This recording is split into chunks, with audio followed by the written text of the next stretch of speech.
Hello, everyone. I am home from the first Final Fantasy TCG Materia Cup here in North America.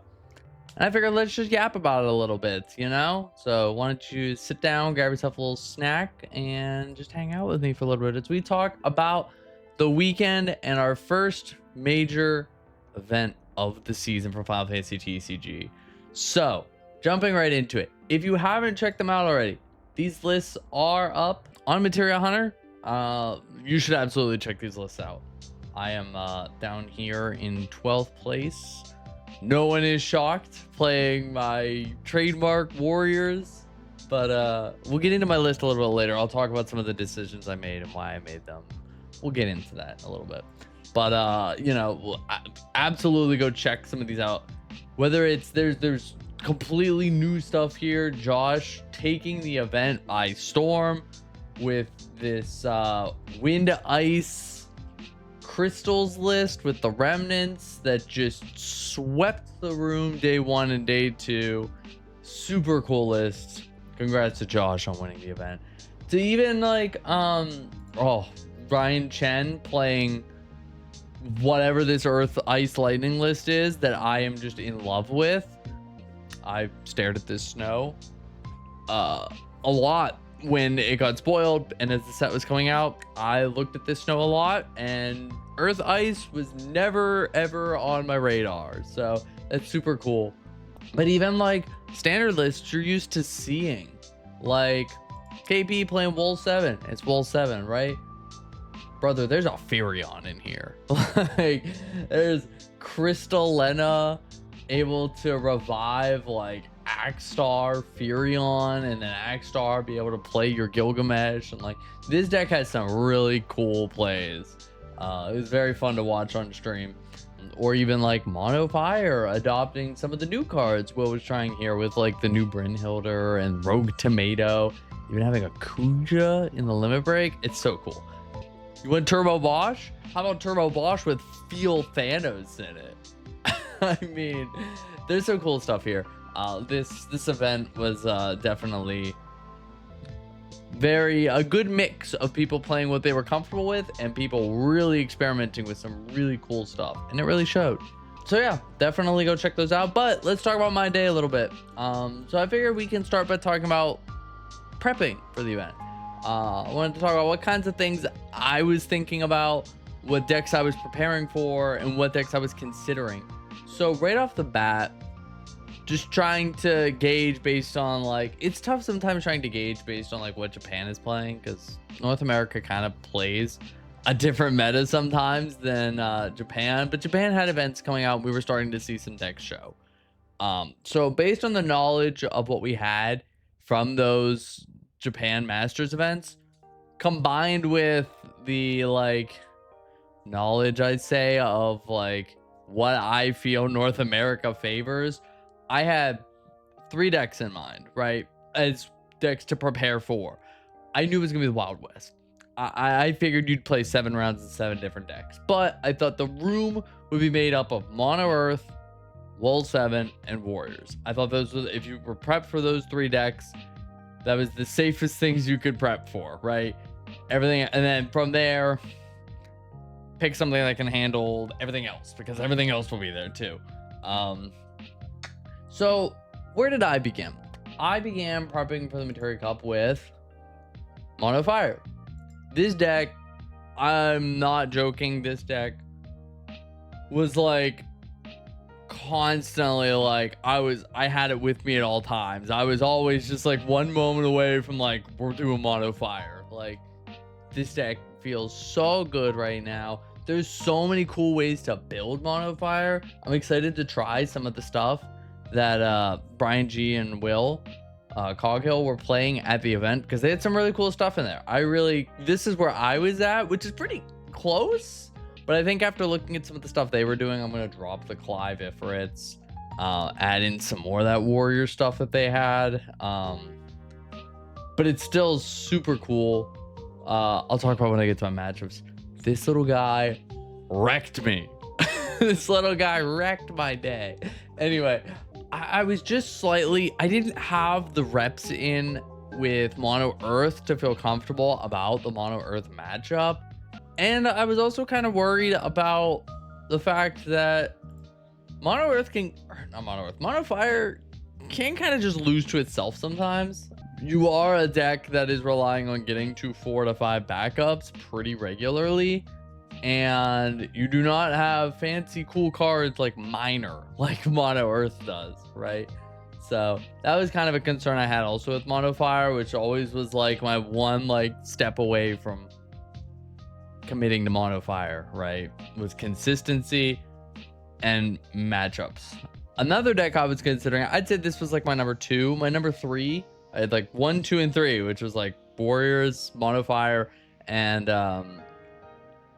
my number 3, Army of One. This deck rocks, man. Like, if you haven't just like sleeved this up and just drawn some hands by yourself, play some games with this deck and it just makes you think about the game in a completely different way than like you ever do before. It's so wild how unorthodox the play lines are in this deck, and it is really cool to see how a deck that runs like 35 of the same card name can just function. My problem, somehow I am like notoriously bad at hitting more than like 2 cards off of the 6-cost lightning. It doesn't matter how many targets are in my deck, I find a way to only hit like 1. I was trying a few changes from the traditional list that was being played like in Japan. I maybe would switch the backup line a little bit, but I probably might cut the autos entirely. I'm not sure yet, but I like running the Larsas because like the lists in Japan kind of just run 3 Luminas, 3 autos, and I was trying Luminas and Larsas so you have a water and a lightning backup to be able to play your multi-element lightning from grave when you need to. I just really like Gestalt. Like, it's just a way to fetch back lightnings when you need it, and it's break zone hate, which is just good. It just, me and flip 5 decks just don't get along a lot of the times, and I was like, I don't know if I'm ready to commit to a whole day of testing my luck. So that led me to back to where I always head, Warriors. Now, if you've paid attention to the meta, this is like what has become the popular Warriors build, right? Playing the Kyle, playing the Joseph Minwoo and the Sid Waff, being able to play into Seymour, right? Like, this is the popular build right now. And I don't have any, like, I don't know. I don't know if I could tell you if I like the ice build better than the water. Well, okay, let me backpedal on that. I don't think I can tell you that one build is better than the other per se, right? Like, all I will say is I do not vibe with this deck, and I don't know why. Every time I play this deck, I just die. I just die into the sun. It just feels like a deck, the way I describe it is like, compared to the water version, it just feels like it has higher highs but lower lows. Like, sometimes, like, I feel like if they just have a clean answer to your initial Seymour, you just like feel like you lose the game on the spot. It's rough, and it relies so heavily on a lot of these 5-cost dudes. I just like the value that water gives you rather than the disruption that ice gives you. So I played this deck for a little while, mainly because I figured, well, it has to do better in the Mono Earth because you have Seymour, right?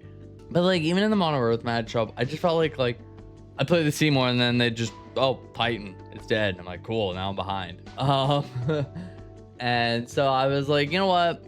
I don't feel like I'm doing any better in the Earth matchup than my water build, and I am infinitely more comfortable, and I enjoy playing the water build more.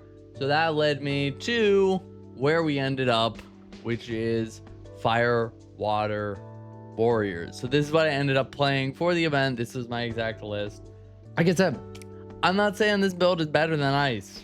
I just vibe with it better. I like it better. I like the card draw that Water gives you. Lena Special is just a crazy powerful ability. Being able to cheat in Axstar on your opponent's turn, that just cheating in Mog on when your opponent goes for a big search, That's a dopamine hit, baby. I love when somebody goes, I'm gonna pay 6 for Sarah FFL, and I go, Lena special, Mog, crack Mog. Oh, it feels so good. Let's go into this a little bit. I wanted to talk about it because this list is, you know, I went through a few iterations with this list. Because first I just put together a list that I was playing like last season, right? I just put that together. Let's start playing it and going from there. And one of the first additions that ended up going into the deck was this Ifrit. So if you haven't seen this Ifrit is a 3-cost summon that does 7k to something. If you've played a Fire forward this turn, it's free. This was in here for Gullwings. This was specific. If you have ever played Warriors into Gullwings, it's bad. It's not fun. Like if Riku hits the board, show if this isn't in the deck, show me like it's bad. Show me where you deal with that Riku. It's called this guy and call Gullwings, or turn it off and then blow. It's like, so having this Ifrit, we found in the matchup, being able to continue my normal game plan of just like play Naji, search Tyvis, play Mog, free cast this, crack the Riku, just gives you like really nice tempo in the Gullwings matchup to be able to keep them behind while you are accelerating, which was really nice. So this was in here for the Gullwings matchup. I didn't play any Gullwings all day, but I don't think I'd take this out because this card actually was really, really awesome.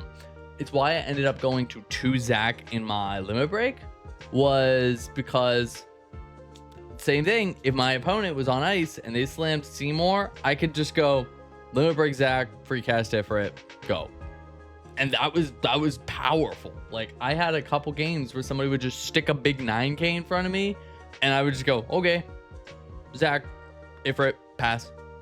And it felt amazing because it was like, this is like pretty efficient removal for something that is normally 9Ks are kind of hard to remove sometimes. You know, I got my Phoenix, my trusty Phoenix, and I got Axstar on 3 cost 3s or Wuklamot on 7 characters, but it's all like really conditional. Whereas this was kind of just like, I've got it in my LB, it's ready to go at any time. So I really liked this card throughout the day.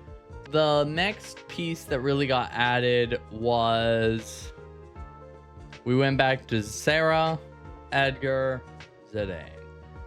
So this kind of was my suggestion from my friend Marcus, who was like, I was fishing. I was like, I need help. Mono Earth, I need help. And it was really just like, stick Zidane in there and just try and rip their backups. And let me tell you, this card was my MVP for the day. In Swiss, on day 1, this card won me so many. The second part of this card, the part that says, look at your opponent's hand, rip a card from it, that doesn't even need to be on there. A hasty body that can't be blocked was my MVP for the day. This card won me so many games just by being able to sneak in there for the last point of damage. It was awesome. It was such a good ad.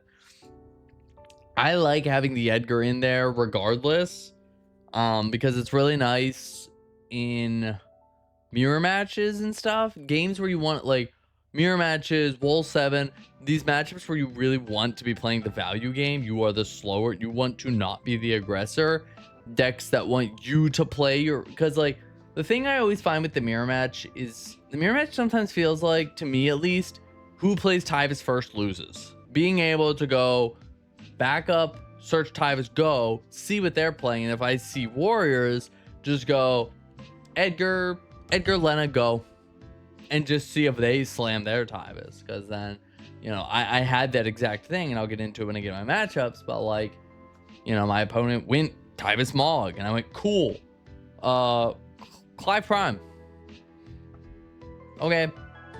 Like, now I'm ahead on the resources. Like, so it always kind of feels like the deck can kind of just work around.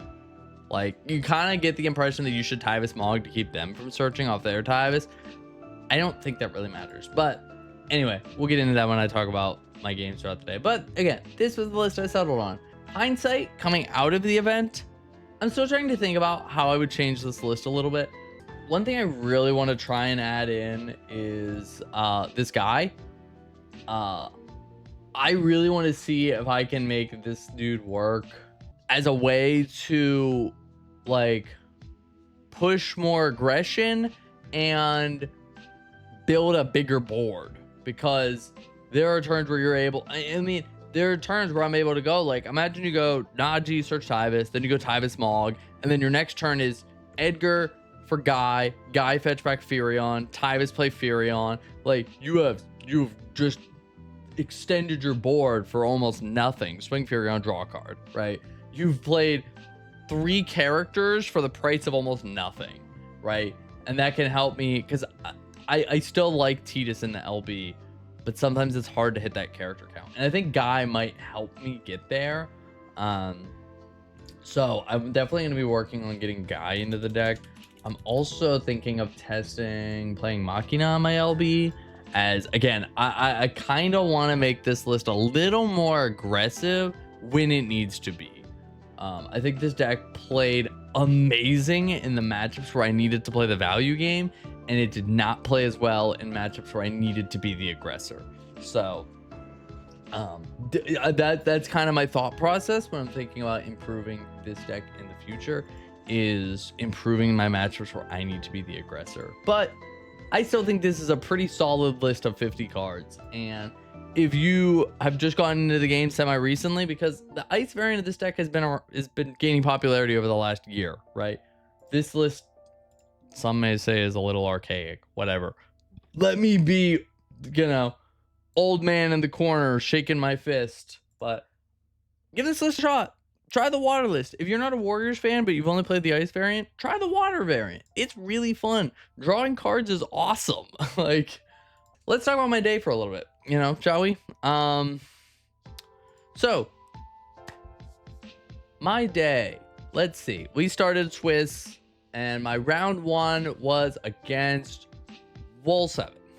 So this matchup, my round 1, Wall 7, pretty straightforward. My opponent definitely had not a strong start. I think if I recall correctly, like by like turn 2, they had all 3 of their 4-cost Warrior Lights in hand. Like, they just didn't have great, and not their 7-cost. Like, they just didn't have the plays they needed to be the aggressor.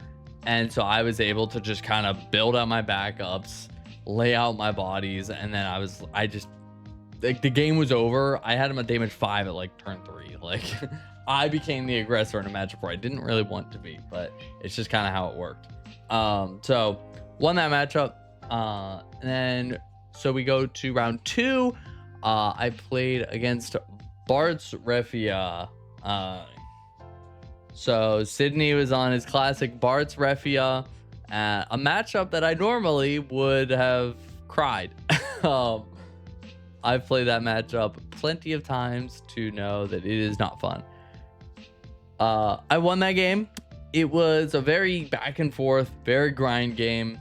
I got to 5 backups, which is just like kind of ridiculous to even say as a Warriors deck in general, let alone against Bart's Refia. Am I gonna say I got a little lucky because I did 7 damage and hit no bursts? Maybe, but we got there.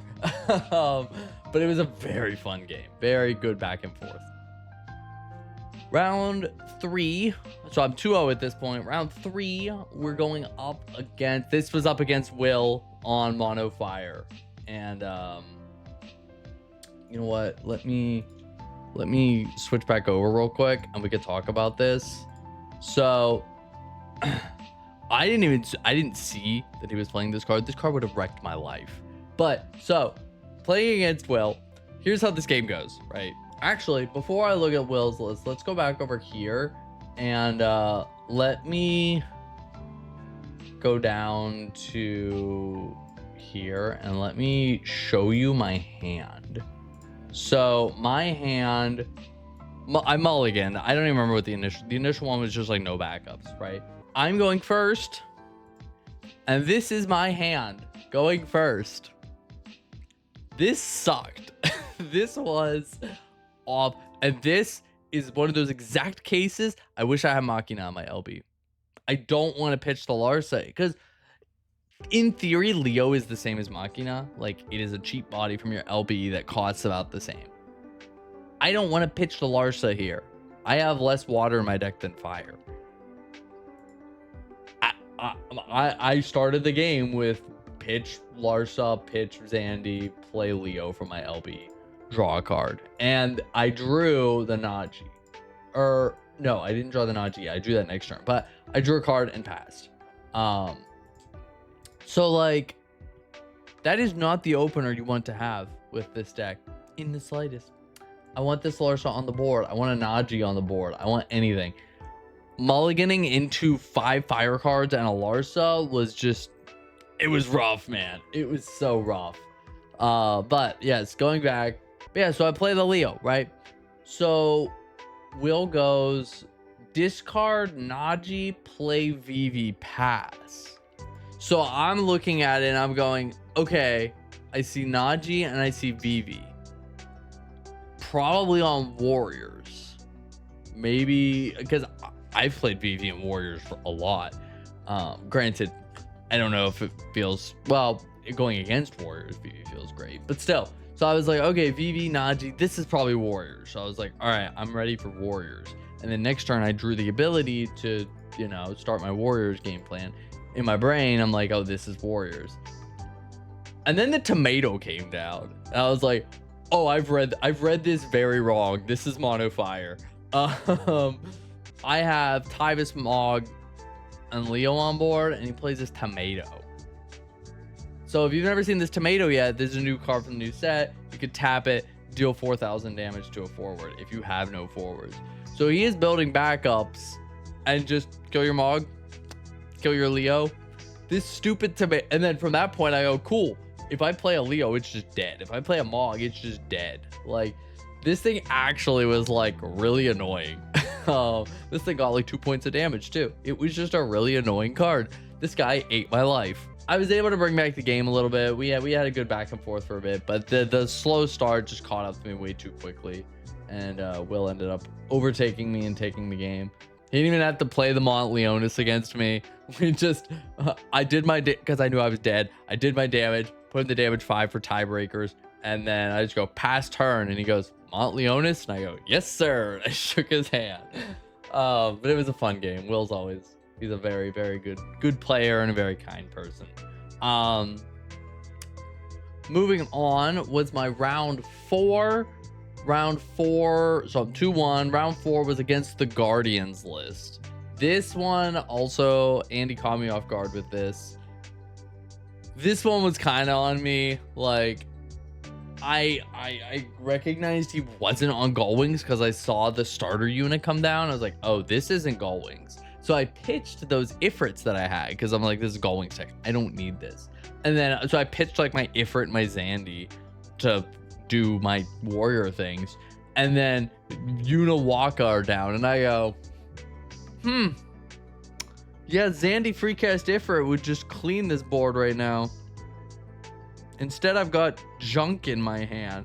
So I just immediately looked at the 2 cards I discarded and realized they were the exact 2 cards that like got me out of the lock he was beginning to put me in. And then it was over. I was dead by like turn 3. It was so over. So that was kind of unfortunate. That was just like, you know, learn from me. Pay attention to what you're discarding. But so 2-2, getting kind of worried, kind of like, my day might be over, but we'll at least play for the Fran, right? For the top 32.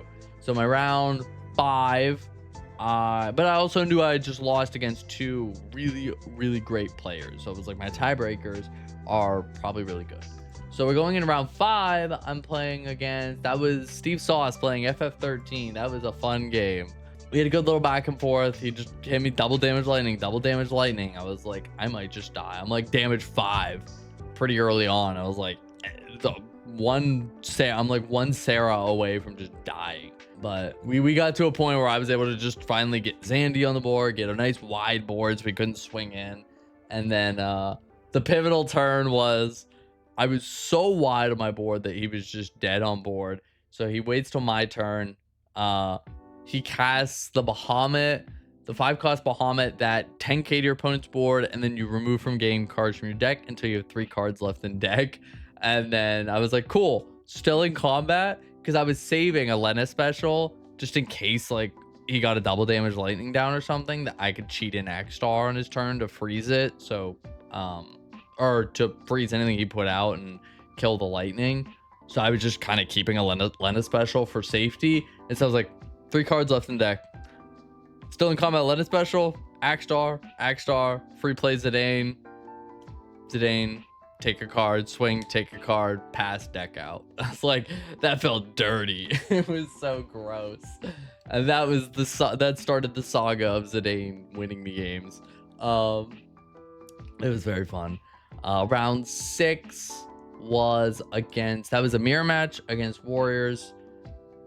And that was the classic case of, like I said, as soon as I, because it's kind of the tale's oldest time when it comes to Warriors, right? Is you just want to play your backup turn 1, Larsa or Naji, search for your Tyvis, and then pass. And unless you're in top cut and you know what your opponent's playing, pass. See what your opponent's playing before you make your next move. And I recognized he did the same, Naji Tyvis. So I was like, cool, I'm going to just chill. And so it was just, Edgar, Lena, establish my backups, let my opponent make the first move, which he does. Like I mentioned before, he goes Tyvis Mog. I'm able to go Clive Ifrit, kill them both, and that just puts me in the winning position. Then that's like the moment where I know like I'm going to win this game by overvaluing. So but it was a very good game, very good back and forth that game. It was a lot of making sure every turn was like done to the most efficiently that I could, and just like I said, just squeaked out that victory of just like, you use 3 cards for that, I'm gonna use 2 to remove it, and just every turn just being like 1 card ahead until eventually I'm like, I've got 5 cards in hand, I got a full board, I've got 2 Ifrit specials, and that was the point in the game where I'm like playing Larsa to search another Ifrit special, just to go Larsa, search, pass, because I'm just like, I'm just gonna hold every answer in the world at this point. So it was a very fun game. And then the last round of the day was against Mono Fire again. And as soon as I saw the first fire backup go down, I had flashbacks to my game with Will, and I was like, this is it, I'm cooked, day's over, pack it up. I just came out as aggressively as I possibly could, and it paid off, and I got a little lucky. I think I still would have been fine, but I did get unbelievably lucky. Going super wide and having my Tyvis Mog on board, he only had 2 backups, and my board was like Tyvis, Mog, Leo, Furion, and he's at damage 3. So like, and he's at 2 backups. So like, his only answer, he was running Shinryu, the 5-cost that has the special to wipe your opponent's board. So his only answer was Shinryu, but he couldn't search with it because I had Mog on board. So like, that wasn't really an answer. So he eventually just like tried to establish backups and play the Shinryu to make me use the Mog just to get a body off board, which is where I was able to just draw. I would Zac LB, Ifrit, free cast Ifrit, kill the Shinryu, and then that left me with 1 backup up, which was Edgar, and I swing Furion. I have no cards in hand. I draw, and it's Zidane. I go, cool. Furion does damage 4, Tyvis does damage 5, Leo does damage 6, and I went, I'm sorry, man. It's like crack Edgar, Zidane, damage 7. It was kind of gross, but yeah, Zidane got me there, and finished 5-2 and got 9th place on day 1. Yeah, that took me to day 2. The night before, we had to do a little preparing, and we'll switch back over here. I knew I was playing against Liam, who was on Mono Earth. So right off the bat, it's not looking good for me. This is not what you want to see. Having things like this Heck 5 was kind of scary. So my good friend, good local Mike Byrne over there at Ready Check Radio, he's our local Mono Earth expert. So he sat down with me that night, and we ran for a while. We ran the matches. I was the lower seed, so Liam got to choose who went first. So I was practicing a lot for going second, which is kind of rough. It's kind of rough going second as the deck that really wants to be the aggressor.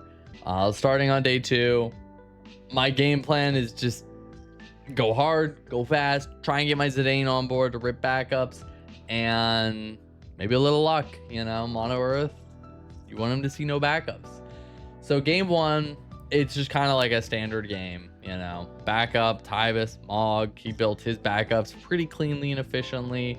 You know, got to 3, had the leather worker, and everything was going fine. And then I just like 2 turns in a row, I drew like backup Amat and like backup Kuchulain, and I was like, I need to be pushing damage, and I am not playing a single card. Like it wasn't what you wanted to see. It just kind of, he got the 5 backups, just overwhelmed me. And we moved on to game 2. I got to go first, and I saw my Edgar Zidane, which was like, there it is, game plan, and slammed it. The Edgar Zidane turn 1, and looked at his hand, and the only backup was leather worker, and I was like, that wasn't what I was expecting to see. I took the leather worker, swung. Yeah, the Titan. I took the Titan, so there was no answer for the Zidane. So I was like, hopefully maybe I've taken his only answer, and then I get to swing with this next turn and do some more damage. And you know, he drew for turn. He drew the Claris for the Kolka killed the Zidane, and I was like, dang, that's rough. That's just, it's card games, right? And then yeah, from there it was just kind of, I made a mistake where I played into an LB Shantoto. There was a turn where I was just constantly trying to push, and he had a Prish on board, the new one, and I had Tyvis, and I want to say it was like a Leo, but I can't remember. But it was Tyvis and another forward, and I was like, I'm just gonna push through. So at Tyvis, if I play Axstar, and then I have 3 cards in hand, and you know, Dolphreeze, I swing with Tyvis, then use the Axstar, so my damage is gonna get in. And I wanted the little Leo to get in too to push damage, and I played the Axstar, and then Bree played Wuklamot from hand, killed the Prish, and then did my damage with Leo, passed. And as soon as I passed, I looked down in my hand and saw I had 1 card in a Mott, and I went, I shouldn't have played that Wuklamot. And then he LB Shantoto wiped my board, and I went, yeah, that was it. I should have just not free played off the Axstar to kept the whole 3 in hand. I didn't need the 4th body on board. And hindsight, I probably didn't even want to remove the Prish from the board. I probably wanted to just leave it there for dulled, because I dull froze it with Axstar, so he didn't have the opportunity to play another one. So that was just like a very, very, very, very rookie mistake on my part. Just I didn't count the cards in my hand before I made. Sometimes you just tunnel vision, and I tunnel vision. You know, it's Axstar. You play a card off Axstar. Learn from my mistakes. Do not just always tunnel vision into your standard plays, you know.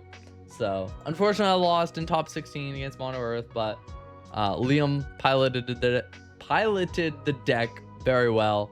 Another very nice person. It was cool to get to meet him, and yeah. So that was my day. You know, that was how we ended up. So for top 16, I ended up getting. So for attending, you get, you know, the Road to World Seymour here. Isn't he beautiful? Love him. And then for top 32, yeah, I think these were top 16. I think top 32, you get the full art Fran. Isn't she gorgeous? Love it. And then again, I can't remember if these sleeves are top 32 or top 16, but we get the Road to World sleeves with the Tidus art from the next set. And then Celteus with the name that disappears into the background. But this is very cool to get. I was very excited to have a full art Celteus in my possession now. So it's very cool. I'm very happy with how I did for the first event of the season. I would like to get my invite, of course, but we'll get there in due time. But it was still a very fun event. Cool to get to hang out with people, get to see some people. You know, get to see all the friends, see what they're brewing and playing around for the season. And I'm excited to go to other Materia Cups and see what people are messing around with. But yeah, for me, I have another local qualifier in a couple weeks here back home, so I'm gonna be prepping for that. And then yeah, the next Materia Cup, so there's Kansas. I will not be at Kansas, and then we have a Materia Cup back home here in Pittsburgh, Pennsylvania. Now I won't be playing in that. I will be commentating. I will be doing the stream for the event, so I'll probably just be walking around saying hi. I can say hi to people, see what people are running. But yeah, hopefully I get to see you all there. And yeah, but that was my weekend, and it was a lot of fun. So yeah, until the next video, friends, that's all for me. And take care, everybody. I'll see you later.